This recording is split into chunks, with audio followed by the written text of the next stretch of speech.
बिहार का चुनावी जंग समाप्त हो चुका और इस चुनावी जंग में तेजस्वी यादव की करारी हार हो रही है और इस करारी हार के पीछे तेजस्वी यादव ने जो आखिरकार मुंह खोला था, यानी उनकी चुप्पी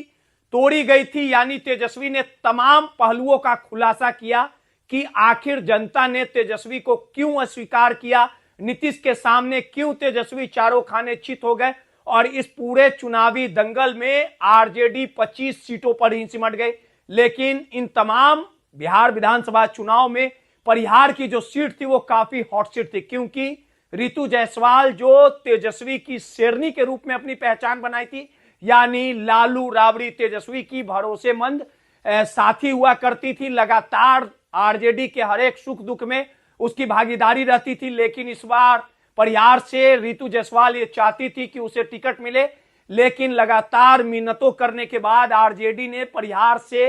रितु जायसवाल को टिकट नहीं देने का काम किया था, जिसके बाद लगातार रितु जायसवाल नाराज चल रही थी और चुनाव के समय तेजस्वी के खिलाफ ही मोर्चा खोल रखा था, यानी तेजस्वी पर पूरी तरह से हमलावर हो गई थी। जिसके बाद निर्दलीय परिहार से चुनाव लड़ी, लगातार रोते हुए नजर आई और साफ तौर पे तेजस्वी और आरजेडी पर परिवारवाद का आरोप लगाया था। साफ तौर पे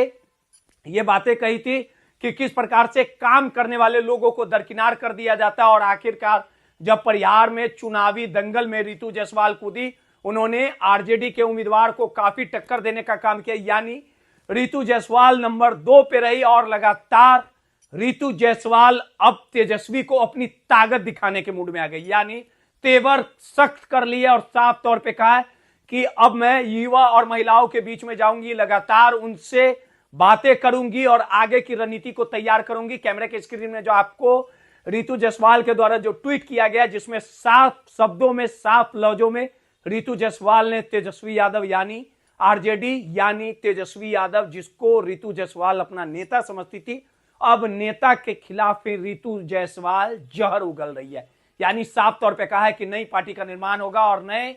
क्रांति के साथ बिहार में बिगुल फूका जाएगा। यानी रितु जायसवाल ने मूड बना लिया, संकल्प ले लिया, कसम खा ली है कि बिहार में नई पार्टी का निर्माण करने जा रही है और नई पार्टी के निर्माण के बाद उनकी पार्टी कितनी सफल हो पाएगी ये तो आने वाला समय ही बताएगा। लेकिन इतना जरूर तय है कि संघर्ष वाली नेत्री के तौर पे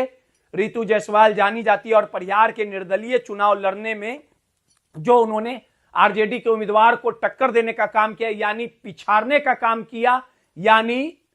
जो स्थितियों को दिखाने का काम किया, इससे साफ तौर पे जाहिर होता है कि कहीं ना कहीं रितु जायसवाल का परिहार में एक वर्चस्व था, रुतबा था, जिसके बदौलत परिहार से नंबर 2 पे रितु जायसवाल पहुंची थी और कुछ दिनों के भ्रमण के बाद बिहार में एक नई पार्टी का निर्माण रितु जायसवाल करेगी और इस पार्टी के द्वारा कितनी सफलता मिल पाएगी, रितु जायसवाल संघर्षों के बदौलत तेजस्वी को कितना टक्कर दे पाएगी, ये तो आने वाला समय ही बताएगा। लेकिन इतना जरूर तय है कि रितु जायसवाल अब आर पार के मूड में है। माई पीडीए समाचार के लिए रोहित कुमार की रिपोर्ट।